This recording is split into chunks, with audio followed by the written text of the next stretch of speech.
Hello everyone, my साइंसोपीडिया की इस नई वीडियो में आपका फिर से स्वागत है। आज हम बात करने वाले हैं मोशन पार्ट 10 की। आज की क्लास में हम इसके रिमेनिंग सभी क्वेश्चन डिस्कस कर लेंगे। ये इस चैप्टर का लास्ट पार्ट है, तो चलिए हम आज की क्लास शुरू करते हैं।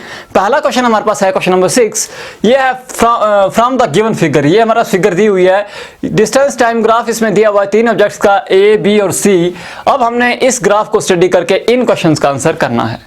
पहला क्वेश्चन क्या बता रहा है? पहला क्वेश्चन हमसे पूछ रहा है which of the following is travelling fast. इनमें से, इन तीनों में से ए, बी और सी में से कौन सा तेज चल रहा है? तो हम जानते हैं डिस्टेंस टाइम ग्राफ में velocity of object is given by slope of the graph. हमने पढ़ा था कि स्लोप ऑफ द ग्राफ जो है वो क्या बताता है? वो बताता है वेलोसिटी। इसका मतलब जिस ऑब्जेक्ट का स्लोप सबसे ज्यादा होगा उसकी वेलोसिटी सबसे ज्यादा है, यानी कि जिसका स्लोप सीधे ऊपर की तरफ जा रहा होगा उसकी वेलोसिटी सबसे ज्यादा है।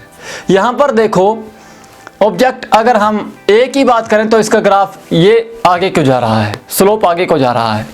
बी का भी, सी का भी आगे को जा रहा है, लेकिन बी जो है वो ऊपर की तरफ जा रहा है। बी का जो ग्राफ है वो ऊपर की तरफ जा रहा है स्लोप। इसका मतलब बी का स्लोप मैक्सिमम है और बी सबसे ज्यादा तेज चल रहा है। B is travelling fast. Are all three ever at same point on the road? क्या तीनों किसी एक जगह पर रोड पे मिलेंगे? अब देखो, ग्राफ में कहीं पर भी कॉमन पॉइंट नहीं दिया है तीनों के बीच में। अगर कोई कॉमन पॉइंट होता तो हम कह सकते थे कि ये तीनों इस पॉइंट पर मिले हैं, लेकिन इन तीनों के बीच में कोई कॉमन पॉइंट नहीं है। इसका मतलब ये तीनों रोड में कहीं भी नहीं मिले हैं। B, no. अब सी पार्ट हमारे पास है, how far C travelled when B passes A. C ने कितना डिस्टेंस ट्रैवल किया है जब बी ने ए को पास किया। इसके जो क्वेश्चन के सॉल्यूशंस हैं जो आपकी बुक में दिए हुए हैं उससे मैं उतना सेटिस्फाई नहीं हुआ, क्योंकि कैलकुलेशन जो है वो एक्यूरेट नहीं है वहां पर। तो चलिए हम यहां पर बात करते हैं सीधे सीधे एक्यूरेट कैलकुलेशन की कितनी आती है वो। अब यहां पर जो ग्राफ जो है वो अकॉर्डिंग टू स्केल नहीं बना है, लेकिन मैं आपको उसी ग्राफ के तहत समझाऊंगा जो आपकी बुक में दिया हुआ है। वहां पर अगर आप देखोगे तो बी ने जब ए को पास किया है वो इस पॉइंट पे किया है, और सी उस वक्त यहां पर 8 वाली लाइन की, जो 8 किलोमीटर वाली लाइन है उस लाइन पर पहुंचा हुआ है। अब सी ने डिस्टेंस कितना ट्रेवल किया? तो सी हैज ट्रेवल्ड 8 किलोमीटर माइनस, अब माइनस यहां पर मैंने क्यों लगाया? देखो, सी का डिस्टेंस शुरू कहां से हुआ है? यहां से 4 डिविजन्स छोड़कर हमने ये 4 डिविजन माइनस करनी है। -4 इंटू 0.57। अब इस 0.57 कहां से लिखा, कैसे लिखा? अब देखो, यहां पे 0 है, यहां पर 4 है। ये 4 किलोमीटर से, 0 से लेकर 4 किलोमीटर के बीच में 7 डिविजन्स हैं। अगर हम इनको डिवाइड करेंगे 4 किलोमीटर को 7 से, तो एक डिवीजन की वैल्यू आएगी 0.57। तो ये हो गया हमारे पास 8 kilometre minus 2.28 which is equal to 5.72 kilometre, 72 kilometre. इतना डिस्टेंस सी ने ट्रेवल किया है। अब डी पार्ट है, how far B has travelled when it passes C. B ने कितना डिस्टेंस ट्रेवल किया है जब उसने सी को पास किया? तो बी ने सी को पास किया है इस पॉइंट पर, तो डिस्टेंस कितना ट्रेवल किया इसने? बी हैज ट्रेवल्ड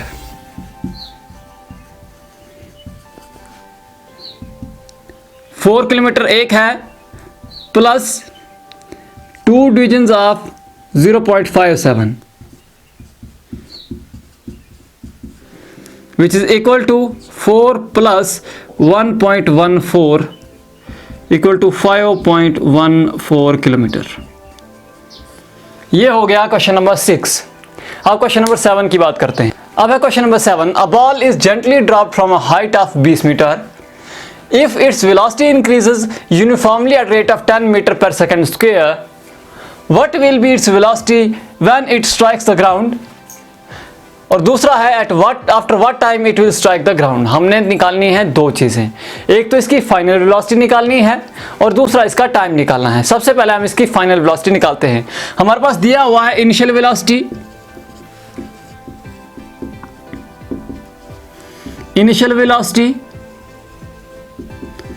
0 है, यानी u is equal to 0।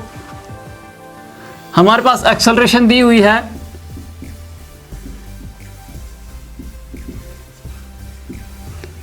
a is equal to 10 metre per second square. हमारे पास डिस्टेंस दिया हुआ है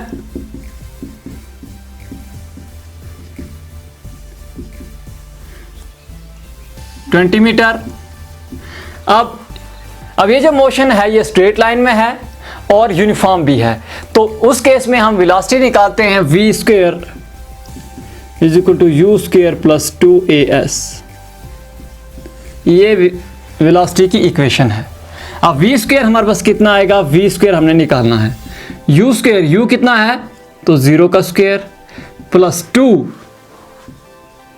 into acceleration 10 metre per second square, distance 20, v square is equal to 20 into 20 is equal to 400। v square is equal to 400, v is equal to under root 400 is equal to 20 metre per second. अब final velocity हमारे पास आ गई है, अब हमने इसका time निकालना है। तो हमारे पास एक और इक्वेशन है from first equation of motion.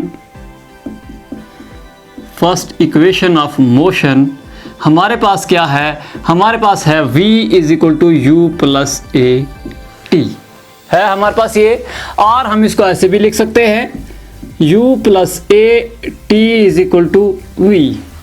हमने इंटरचेंज कर दी पोजिशंस, और हम इसको ऐसे भी लिख सकते हैं t is equal to v upon u plus ए।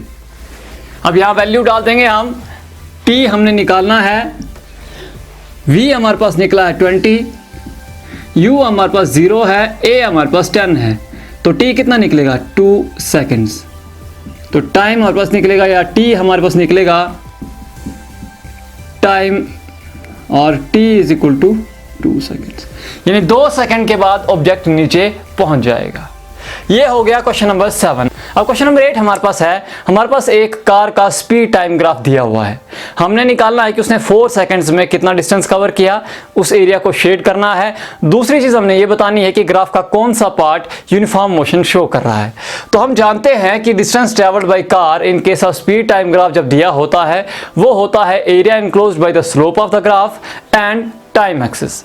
यहाँ पे टाइम एक्सिस ये है, स्लोप ऑफ द ग्राफ ये जा रहा है, तो ये एरिया जो इनक्लोज इसने किया इससे हमको निकल जाएगा कि डिस्टेंस उसने कितना ट्रैवल किया।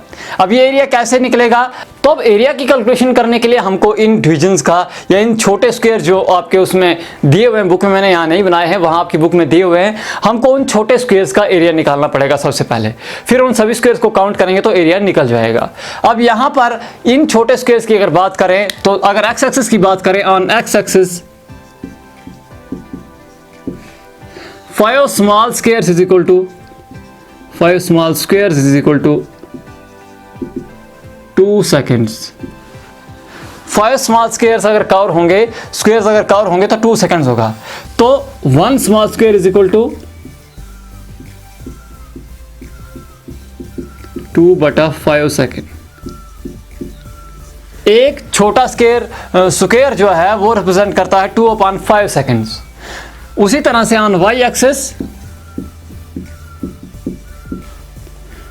एक्सिस में हम देखेंगे कि 3 small squares is equal two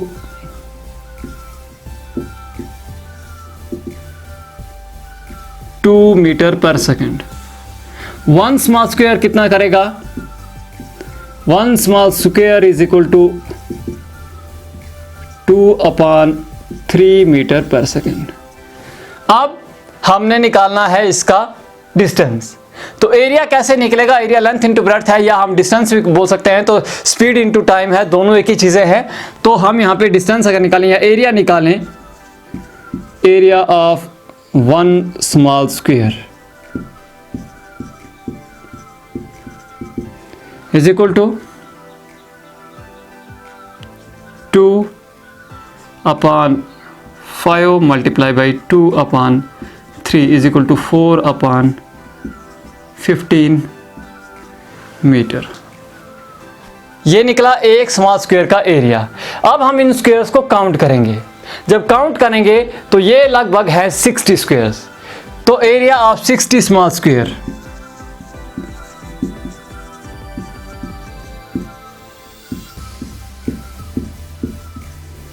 is equal to 60 multiply by 4/15 is equal to 16 metre.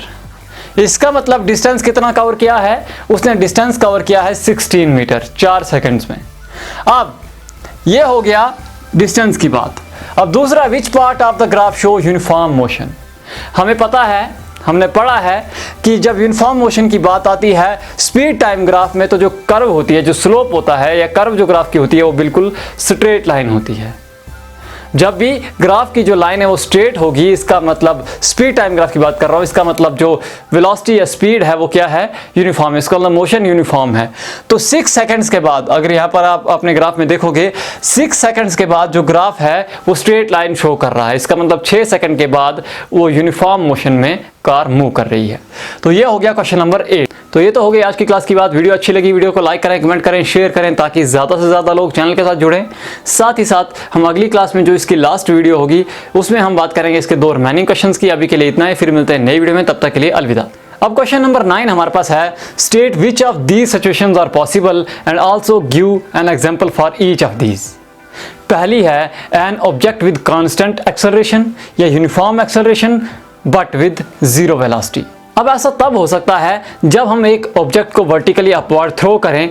जब वो अपने मैक्सिमम हाइट पर पहुंचेगा, उस केस में वहां पर मैक्सिमम हाइट पर उसकी वेलोसिटी 0 होगी और एक्सेलरेशन जो उस पर एक्ट कर रही है वो है एक्सेलरेशन ड्यू टू ग्रेविटी, जो कि है 9.8 मीटर पर सेकंड स्क्वायर। वो एक कांस्टेंट या यूनिफॉर्म एक्सेलरेशन उस पर एक्ट करेगी। ठीक है, पहले की ये वाली एग्जांपल है। अब दूसरा केस हमारे पास है, an object moving in a certain direction with acceleration perpendicular to the direction. एक ऑब्जेक्ट किसी डायरेक्शन में मूव कर रहा है और एक्सेलरेशन उसके परपेंडिकुलर है। ऐसा तब हो सकता है जब एक एरोप्लेन हॉरिजॉन्टल लाइन में मूव कर रहा है, हॉरिजॉन्टल डायरेक्शन में मूव कर रहा है, तो उस पर जो एक्सेलरेशन एक्ट हो रही है ड्यू टू ग्रेविटी, यानी एक्सेलरेशन ड्यू टू ग्रेविटी उस पर एक्ट कर रही है, वो उसके परपेंडिकुलर है। यानी ये मूव कर रहा है ऐसे, तो एक्सेलरेशन ड्यू टू ग्रेविटी नीचे की तरफ है, ये इसके परपेंडिकुलर है। तो ये केस भी पॉसिबल है। ये इस तरह के केस, ये एग्जांपल इसकी हो गई, जब एयरप्लेन हॉरिजॉन्टल मूव कर रहा है तो एक्सेलरेशन ड्यू टू ग्रेविटी उस पर डायरेक्टली परपेंडिकुलर जो है एक्ट कर रही है। ठीक है, ये हो गया क्वेश्चन नंबर 9। अब क्वेश्चन नंबर 10 हमारे पास है, an artificial satellite is moving in a circular orbit of radius 42,250 kilometre. Calculated speed if it takes 24 hours to revolve around the earth. एक आर्टिफिशियल सैटेलाइट है, जमीन के आसपास चक्कर काट रहा है। अब उसका रेडियस कितना है? 42,250 किलोमीटर। साथ ही साथ हमने उसकी स्पीड निकालनी है अगर वो 24 घंटे में एक चक्कर जमीन का काटता है।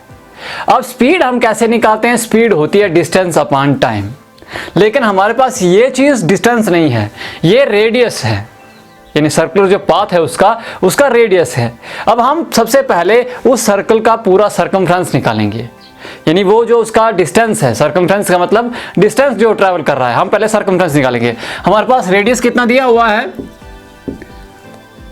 रेडियस ऑफ ऑर्बिट कितना है?